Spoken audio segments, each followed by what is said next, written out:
they are extremely short of breath. They are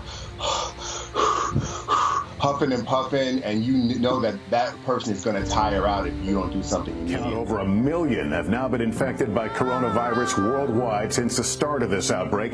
Tens of thousands have died. As hospitals everywhere face an influx of patients, a national blood shortage threatens to create another...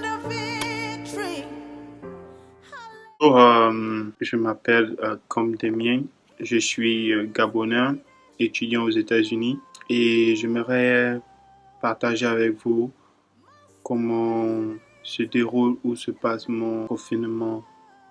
Premièrement, là nous sommes en train d'aller à notre 3e semaine. Je ne sais pas comment ça se passe dans les autres pays, mais pour les États-Unis, il y a beaucoup des organisations qui peuvent vous aider, qui sont dans votre zone. Vous devez juste aller sur le net et vous demander des recherches, par exemple, où vous pouvez trouver de la nourriture gratuite, les soins, tout est offert ici. Mais le stress, ce qui embête réellement, c'est juste le fait d'avoir arrêté des activités comme le travail. Tu travailles plus, c'est embêtant. L'école est arrêtée. Il y a des gens qui aimeraient déjà terminer ou valider encore d'autres matières. Donc, le stress est ici et les gens continuent à circuler. Le transport public continue à circuler. C'est terrible. Les gens meurent chaque jour. Nous sommes étonnés qu'aux États-Unis, les hôpitaux sont saturés. C'est vraiment terrifiant, c'est grave. Rien n'est respecté.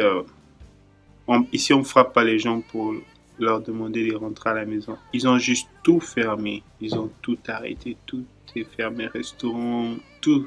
Les hôtels, vraiment tout est arrêté.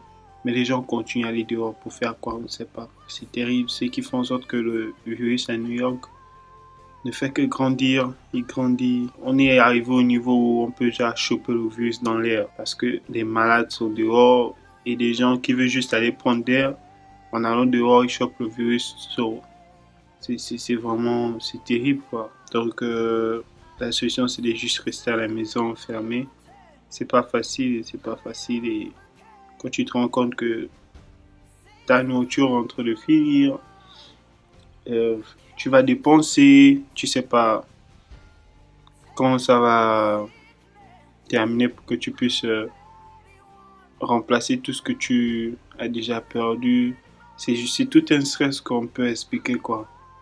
Mais on garde toujours espoir que tout rentrera dans l'ordre d'ici peu. Et on voudrait aussi passer le message à nos frères et sœurs, juste leur demander de rester chez eux.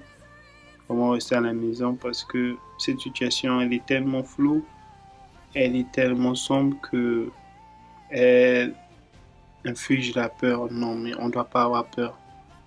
Parce que ceux qui sont derrière cette affaire, ils seront fatigués eux-mêmes parce que ce sont des hommes aussi.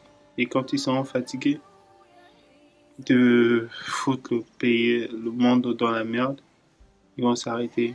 Parce que, qu'ils le veuillent ou pas, leurs familles aussi sont en danger. Et si le virus il est normal, prenons nos dispositions, prenons nos précautions et ayons foi en Dieu. Quelle que soit la situation, quel que soit ce qui peut se passer, gardons la foi que Dieu est avec nous et vraiment merci. J'espère que je vous ai donné le nécessaire de comment je passe mon confinement. C'est vraiment l'ennui total. Mon téléphone chauffe à fond, mon ordinateur quand on veut, mon ordinateur prêt à craquer. Franchement, c'est terrible. Prenez soin de vous. Je vous aime bien.